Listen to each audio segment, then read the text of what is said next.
Conservatives have no ethics. They don't even know what morals are. And they certainly have no respect for the Constitution. They are guided by their feelings of fear. And their media has convinced them that this is common sense. Common sense is a feeling.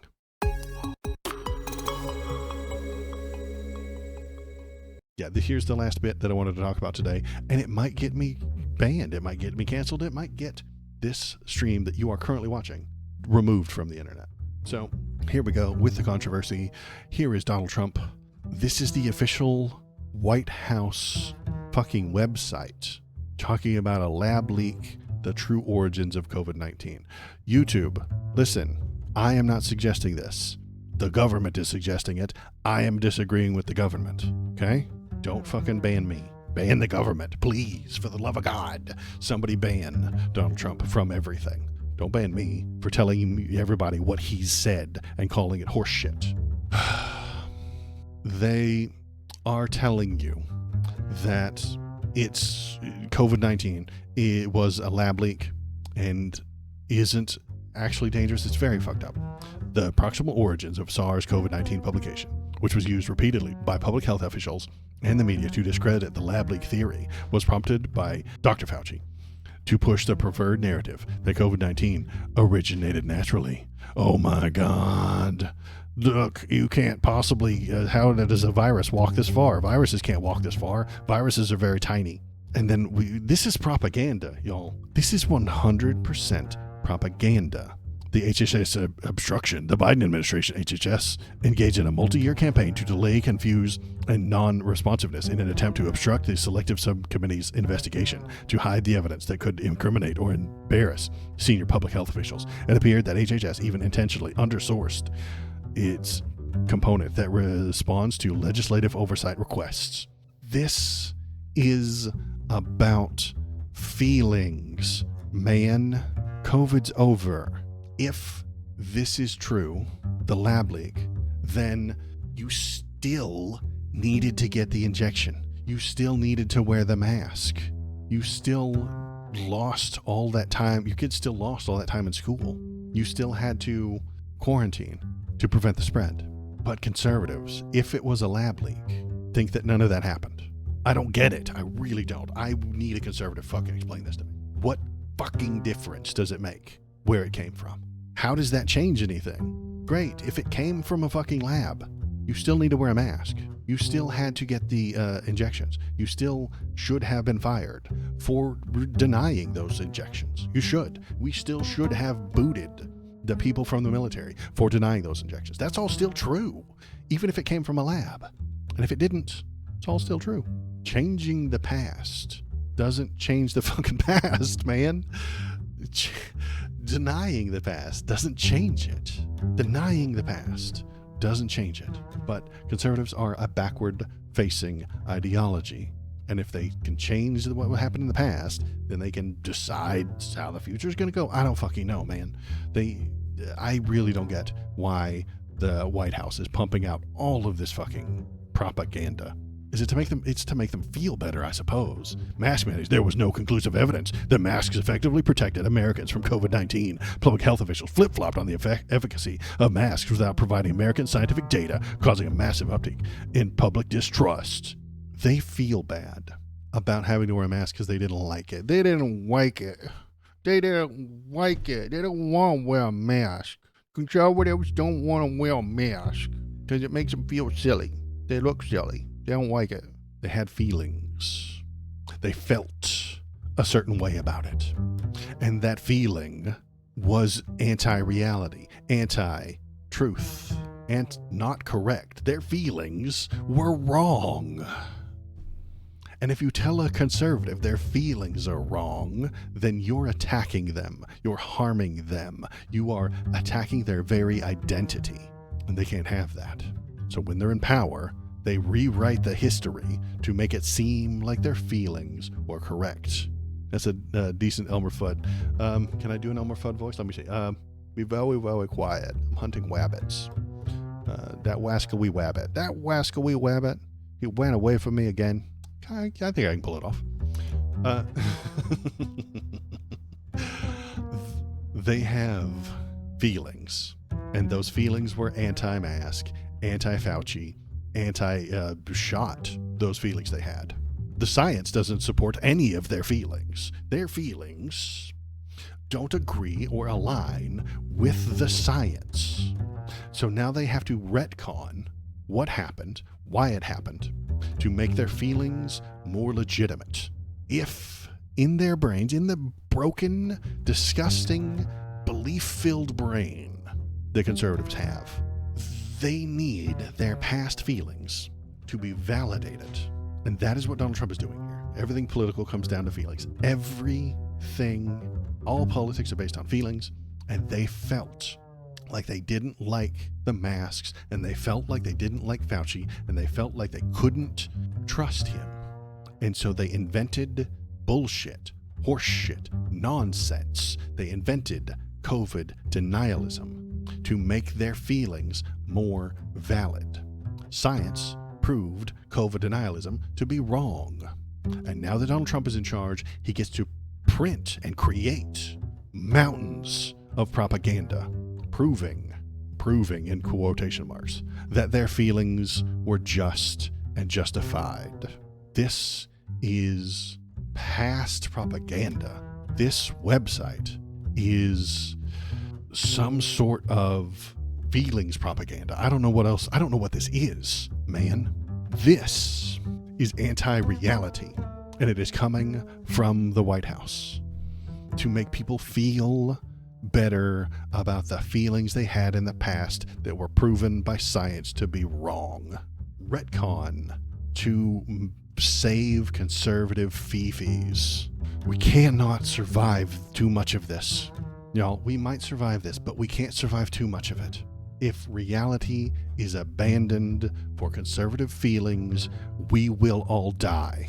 And the conservatives will feel okay about it until it's too late. And then they'll blame me. They'll blame you. They'll blame anybody to the left of them for the actions that they took that got us all killed. And I don't know how we survive it. I really don't. How do we survive? How does our country, our society work if a large portion of us are based entirely on feelings and not facts? I don't know what to do about it. But that made me think. And what am I thinking about right now? I'm going to rant about the types of conservatives that exist. I get to do a numbered list. YouTube loves numbered lists. This is going to do really well with the algo.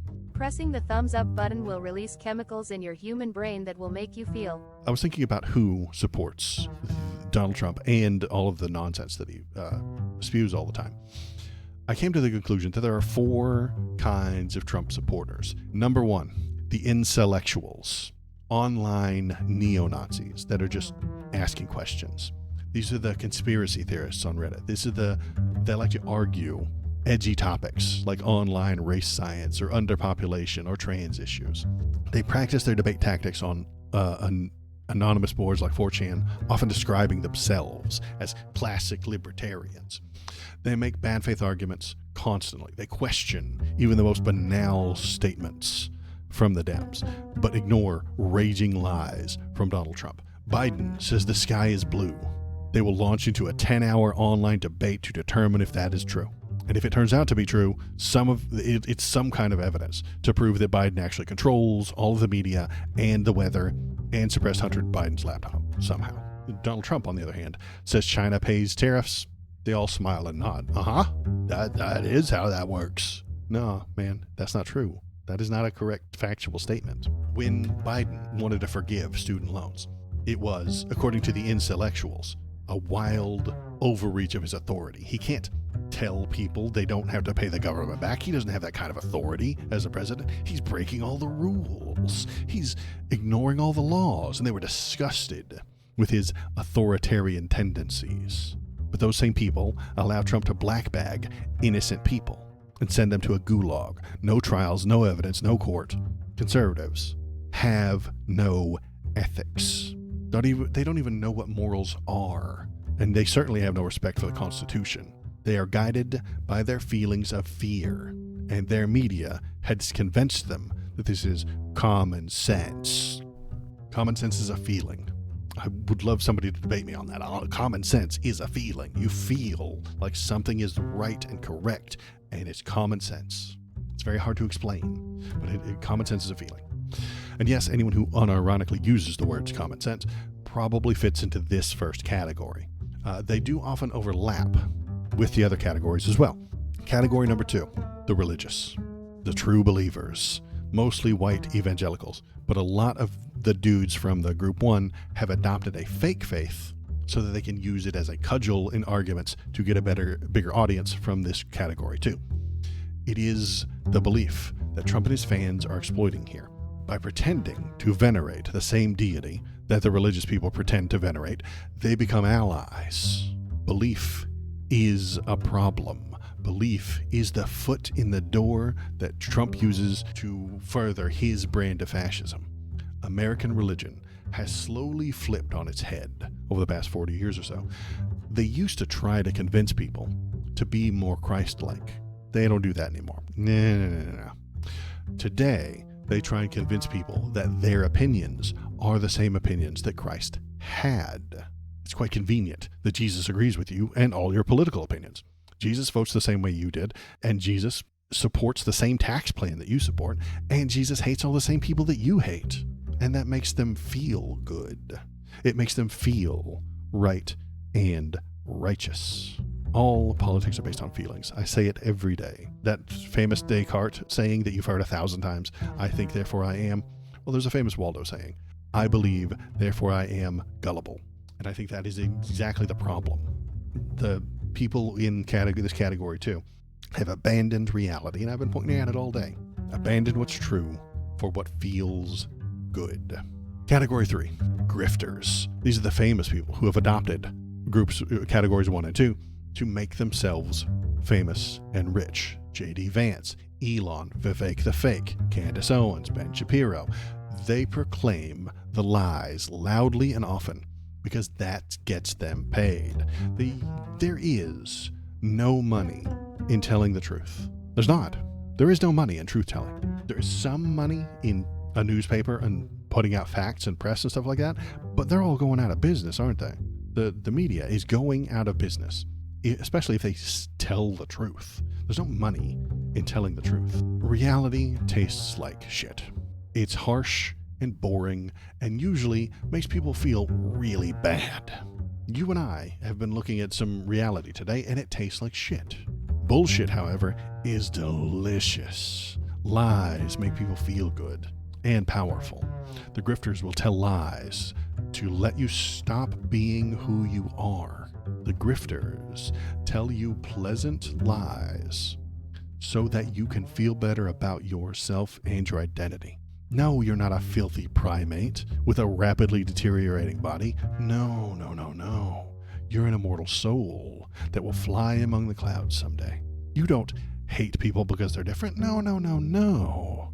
You just recognize that they have a different culture and that cannot coincide with your values, so we have to deport them all. Obviously, it's not your fault. You're not racist because of that. Trump isn't lying. No. He's telling the truth. Here's the evidence that we created after he made a claim. It all makes sense if you don't think about it. Let the grifters do the thinking for you. You're busy. You have shit to do. Okay? That leads us into category number 4. The ignorant, the not paying attention, the non-political. Don't let them fool you. Everything is political. When someone from the middle states tells you that they're non-political, they're using the word incorrectly because they still have opinions about schools and taxes and marriage equality and gay rights and trans people and abortion and government spending and wars. They have opinions, very pointed, partisan opinions about all of those subjects, but they will tell you that they're not political. It's because they're using the word incorrectly. If you disagree with them on any of those subjects, they will often get very mad at you, often calling you the political one. To these people, there are 2 genders, male and political. There are 2 kinds of marriage, straight and political. There are 2 races, white and political. There are 2 religions, theirs and political. Because they live in a homogeneous place where everyone agrees with them, they are never challenged. And since they're never challenged, and they'll never leave their small, comfy town little bubble that they live in, they project everything bad on other people. And those are the political ones. Those are the people who have the issues. Those are the political people. Those Californians, they badmouth California, even though they've never been. Have you ever met anybody like that who just shit talks California and San Francisco, even though they've never been and never will? They complain about New York being a wretched hive of scum and villainy, but they'll never go, and they've never been, and they don't want to go. This is just an anecdote, and I may have told this story before, but when I was a kid, like the summer after 9th grade, I think, I was working a summer job, and I heard a cool song come on the radio. It was a Marilyn Manson song, and I thought it was catchy and had a good beat. I was like, hey, that's a pretty good song. But the adult next to me was red-faced and angry when he heard that song, because they shouldn't have played that filth on the radio where kids can hear it. I was confused. I told him I didn't hear any egregious sex or violence in that song. What are you talking about? No, it's the singer that he had a problem with. Marilyn Manson had his vertebrae and ribs surgically removed so that he could suck his own dick on stage. The adult told me. And then after that, he brings his 13-year-old cousin, just a boy, up on stage and then has gay sex with him right there on stage as the crowd cheers. This was a grown man telling me this. He had a job. He paid rent. He had a car. He paid taxes. He could vote, but he probably didn't because he's not political. He believed the story he was telling me. He had opinions about Bill Clinton. He would look me in the eye and tell me he's not a political guy. This is the fourth category, the ignorant. So these are, the imagination. I know, that's what I'm saying. That's the problem with Trump fans. They belong to one of these four categories, depending on whether they're intellectual, religious, a grifter, or uninformed. Those are the four types of people who follow and appreciate Donald Trump. They can overlap. They could have like a little bit of one, a little bit of religion, and a little bit of the uninformed. It can go hand in hand. But those are the people who are following him. I don't know how we survive if those are the people running the show. Donald Trump is running the show. He is the emperor now. Not happy about that, but he is the emperor. He says things and they go. The Supreme Court might be entirely powerless to stop him. And we might get martial law tomorrow. I don't know how our society survives if these are the people in charge. And I know why they're in charge, because they manipulate those four groups. They manipulate the incels, they manipulate the religious, they manipulate the grifters. The grifters do it for money. And then they manipulate the people who aren't paying attention, the uninformed. Maybe if we got the uninformed on board, if we informed them with things like government schools and proper education, they wouldn't be so many of them and they would lose one of their legs. The grifters aren't going to go away. They are making their money. They're not going anywhere. The religious aren't going away. There are sometimes fewer of them. Education could lead, I think it does, to fewer people being religious, and I would love that. But the first group, the intellectuals, they're not going anywhere. They are harmed by forward progress, so they're fighting against it. So, like, maybe two of the groups, could be brought down in numbers just by education. I don't know how we get education when Donald Trump is killing the education. He's putting idiots in charge of education, lying about what education is and how to do it, and spreading false information in schools. He wants schools to prepare people to serve the state. That is all he wants. That is the Republican plan for education. Not to make people intelligent or understand or think, but to serve the state. Here's what you need to do to serve the state. So it's a mess, and I don't know what to do about it. Tell me what you're thinking. Tell me what you're feeling. Hop into chat and tell me how we solve this. I think education is the key, which is kind of why I talk and try to educate you and talk about what I think is happening and point at my ideas. Free speech is nice and good and important. I don't want the fascists to take it away from me. I am the algorithm. Click on this video to make me happy. You wouldn't like me when I am angry.